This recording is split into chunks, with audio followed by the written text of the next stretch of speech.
دیکھو اگر آپ جو کرنے کے کام ہے نا جس کو اسلام نے بہت زیادہ فوکس کیا ہے ان کو فوکس کرو گے نا تو اس زمانے کے فتنوں سے بچے رہو گے آپ.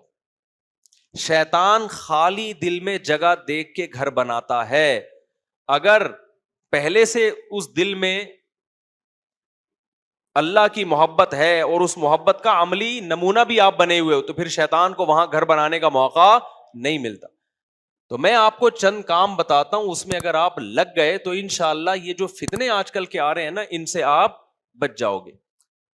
اور وہ میں اپنی طرف سے نہیں کہہ رہا, اللہ میاں نے سب سے زیادہ فوکس دو چیزوں کو کیا ہے قرآن میں عملی.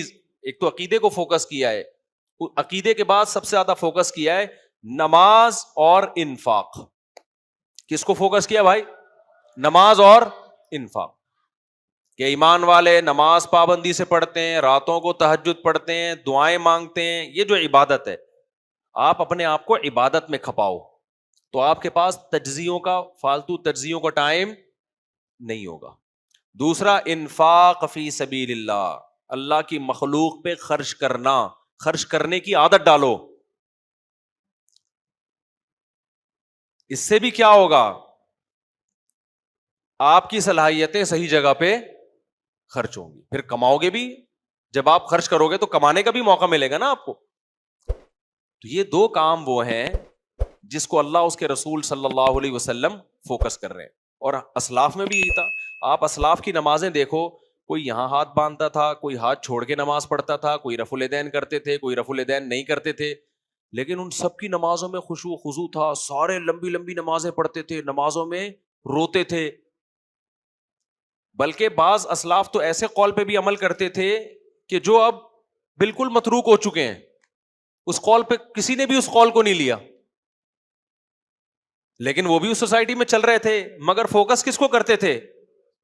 خشوع و خضوع کو, نمازوں کی کثرت اور نمازوں میں خشوع اور خضوع. آج آپ کو نماز پڑھنے والے, نماز میں رونے والے مارکیٹ سے شارٹ نظر آئیں گے, رفع الیدین پر بحث کرنے والے آپ کو بہت ملیں گے. ہاتھ یہاں باندھے جائیں, یہاں باندھے جائیں, اس پہ پوری تقریریں, ایک دوسرے پہ کیچڑ اچھالنا اور ایسا اسلاف سے بدگمان کرنا, یہ آپ کو مارکیٹ میں ہول سیل کے حساب سے ملے گا.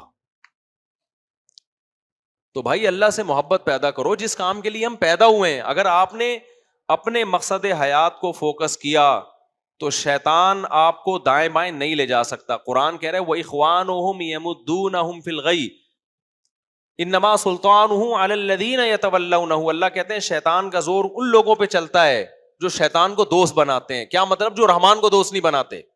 اور رحمان کی دوستی وہ نمازوں میں ہے, وہ دعاؤں میں ہے, وہ تہجد میں ہے, وہ ذکر میں ہے.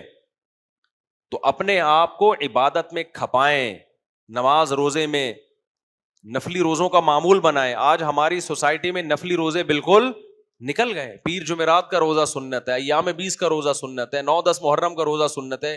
کہیں نظر آ رہا ہے آپ کو؟ بہت کم, نہ ہونے کے برابر. گھروں میں تلاوت کا معمول سنت ہے, کہیں نظر نہیں آ رہا.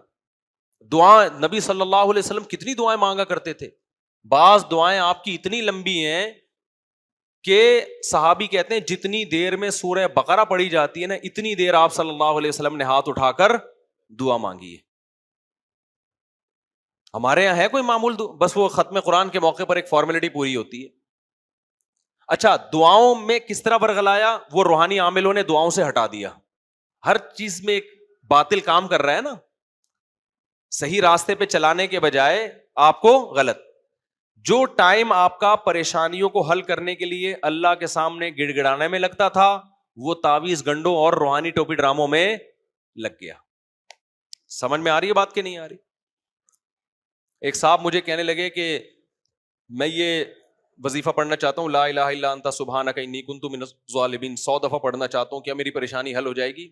میں نے کہا پڑھنے میں کوئی حرج نہیں ہے, میں اس کو ناجائز نہیں کہتا, لیکن یہ جو وظیفہ لیا گیا ہے لا الہ الا انت سبحانک انی کنت من الظالمین, یہ لیا گیا یونس علیہ السلام سے. تو یونس علیہ السلام نے یہ بطور وظیفے کی نہیں پڑھا تھا, یہ دعا مانگی تھی اللہ سے کہ اللہ میں تیری اجازت کے بغیر اپنی قوم کو چھوڑ کر آ گیا جس کی وجہ سے مجھے سزا ملی کہ میں مچھلی کے پیٹ میں ہوں. تو اللہ لا الہ الا انت, تیرے سوا کوئی عبادت کے لائق نہیں, سبحانک تو ہر عیب سے پاک ہے, تو ظالم نہیں ہے, ظالم کون ہے؟ میں ہوں، غلطی مجھ سے ہوئی ہے، کیا مطلب معاف کر دے. تو یہ وظیفہ نہیں پڑھا تھا، یہ اللہ سے دعا مانگی تھی، اپنی خطا کا اعتراف کیا کہ اللہ میں غلطی پر ہوں. تو میں نے کہا آپ بھی بجائے اس کے کہ یہ 100 دفعہ یا 200 دفعہ پڑھو، اس کی جو روح ہے وہ روح یہ ہے کہ آپ اللہ کے سامنے 2 رکعت پڑھ کے دعا مانگو، اے اللہ جو پریشانی آئی ہے یہ میری غلطیوں کی وجہ سے آئی ہے، تو ظالم نہیں ہے. تو سب سے پہلے میں توبہ کرتا ہوں، میرے گناہوں کو معاف کر دے. میں کون سا پورا صحیح ہوں؟ ہم تو اللہ سے ایسے معاملہ کر رہے ہوتے ہیں کہ ہم جیسے 100% صحیح ہوں اور اللہ 100% ہمارے ساتھ غلط کر رہا ہو، معاذ اللہ. بھائی ہمارے جو غلطیاں ہیں اس کی ہمیں بہت کم سزا مل رہی ہے، ملنی تو زیادہ چاہیے تھی، ہونا تو ایسا چاہیے. تو اللہ کے سامنے اعتراف کرو، اے اللہ میں بہت غلط ہوں، میرے جتنے گناہ ہیں، اس جو میری پریشانی ہے، میری پریشانی اس سے 10 گنا زیادہ ہونی چاہیے تھی. یہ تو تیرا کرم ہے کہ تھوڑا پریشان کیا تو نے مجھے. تو پہلے تو میرے گناہوں کو معاف کر دے اور پھر اللہ سے دعا مانگے کہ اللہ اس پریشانی کو مجھ سے دور کر دے. اللہ بھی خوش ہوگا کہ میرا بندہ میرے سامنے گڑ گڑا رہا ہے، ہاتھ پھیلا رہا ہے، تو وہ بھی خوش ہوگا. اور پھر جب کام بنے گا تو آپ اللہ کے کھاتے میں ڈالیں گے، میرے اللہ نے یہ کام کیا. عامل نے جو وظیفہ آپ کو بتایا کام ہو گیا تو آپ یہ کریڈٹ کس کو دو گے؟ عامل کو، یار اس نے پرچی دی تھی، اس نے یہ کام کروایا میرا. تو میرے بھائی جو کرنے کا کام ہے وہ کیا ہے؟ دعائیں ہیں، تلاوت ہے، نماز ہے، صدقات و خیرات ہے. اس میں اپنے آپ کو فوکس کرو تو اللہ آپ کو شیطان کے شر سے اور یہ جو کنفیوژن سوسائٹی میں پیدا ہو رہی ہے، اللہ اپنی محبت کی برکت سے اس فتنے سے اللہ آپ کو انشاءاللہ بچائے گا. گھروں میں اچھا ماحول پیدا ہوگا، گھروں میں اپنے بیوی بچوں کو بھی یہ چیزیں سکھاؤ. اللہ مجھے بھی اس پر عمل کی توفیق عطا فرمائے اور آپ حضرات کو بھی. آج بیان کچھ کھچڑی سی پک گئی ہے، بس جو پک گئی ہے میں تو دعا کر رہا ہوتا ہوں اللہ جو پک گیا مارکیٹ میں. تو واعظ و نصیحت کی مجلس ایسے ہی ہوتی ہے، جو مارکیٹ میں آ رہا ہے پارسل کرو. سبحانک اللہم و بحمدک، نشہد ان لا الہ الا انت، نستغفرک و نتوب